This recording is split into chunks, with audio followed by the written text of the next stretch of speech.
Shelly Irene, Peace in the Meadow.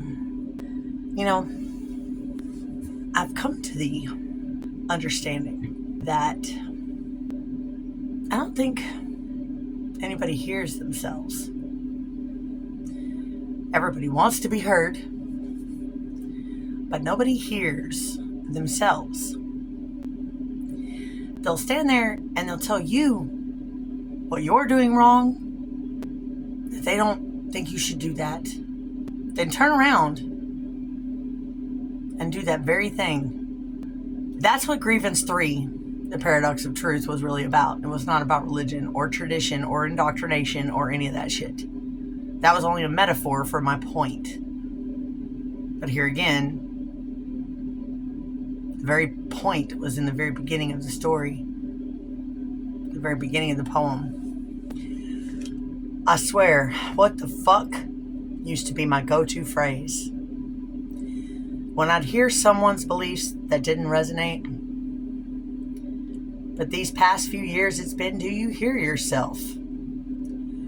When actions don't match the bullshit they sell.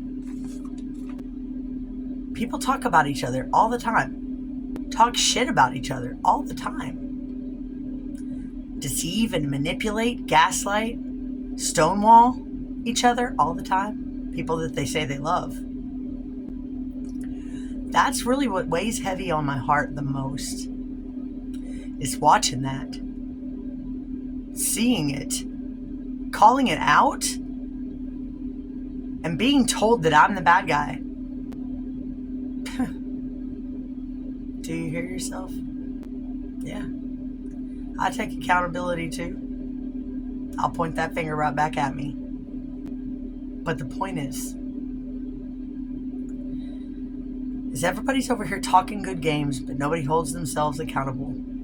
And that's what the accountability Grievance 2 is about. And Grievance 1 was about active listening and hearing parts of the story and thinking that that was the point and missing the point entirely.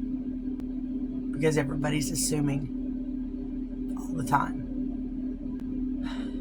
I don't even know what to say.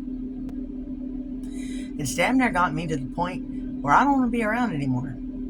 Not this world, but I'm going to keep teaching my classes. And I'm going to keep teaching my point. To be cool to each other. And quit that shit.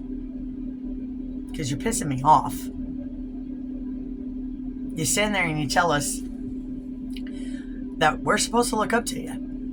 That you have all the answers. But nobody does. I'm a clear cognizant. I get direct fucking downloads all the time and I don't have all the answers. And I know who the fuck I am. And I'm very well aware of myself. And I know when I'm doing the exact thing that I'm speaking out against. Everybody's saying that they are programmed or conditioned. That's the conditioning, that's the duality, that's the this, that. Y'all labeling everything. Labeling everything. Everything. How are we supposed to reach one consciousness or even trust it if we become all telepathic? If we're all so lying to ourselves, stuck in our own shit to the point that we can't even see our own shit, but we're going to throw rocks at somebody else's and tell them they're covered in shit and they smell like shit and they look like shit, the whole while trying to put bows and flowers on their shit to make it look pretty. Do you hear yourself? Do you hear yourself? And remember, we are all one.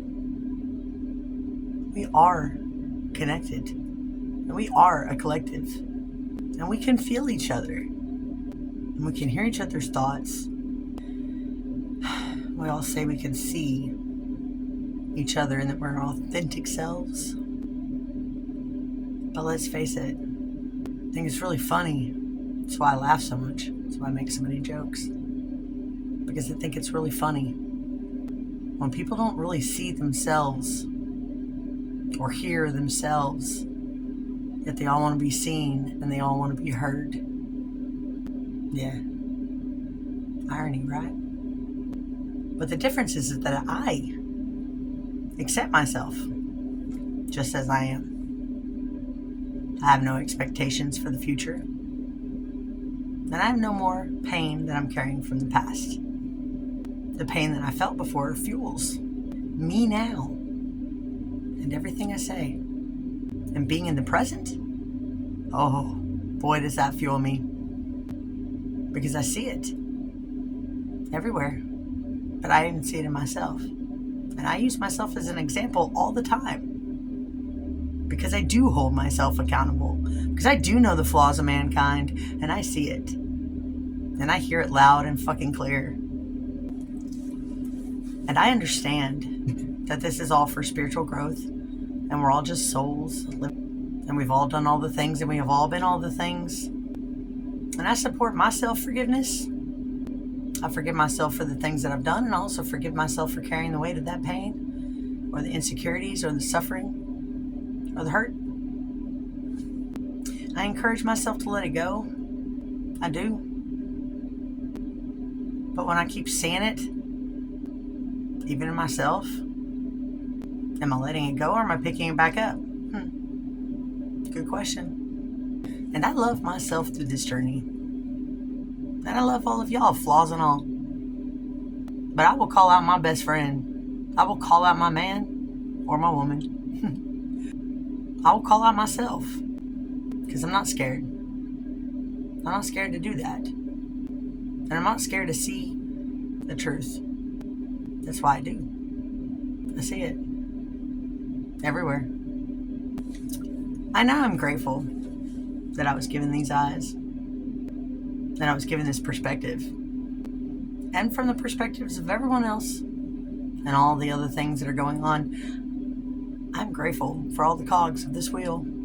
For all of the gears in this clock. For all of us. Because it shows me what it is that I'm supposed to be talking about. What it is that I'm supposed to be fighting about. Bringing about real change. I'm not responsible for you or how you take me. Nor am I responsible for how I make you feel. You do you, boo. I'll do me. Here's the best part. I'm so curious about how we're supposed to be to each other and to ourselves. And I'm so curious to know your perspective, whether I agree with it or not. I'm so curious to see who out there is actually walking their talk. And I'm open to receive whatever it is. And I receive it. But do you hear yourself? Do you see yourself? I see you. I see beyond the veil. I see the way you feel. I hear the way you talk. I watch the way you act. Sure, it's just my perception of it, right? Right? Yeah. But, am I wrong?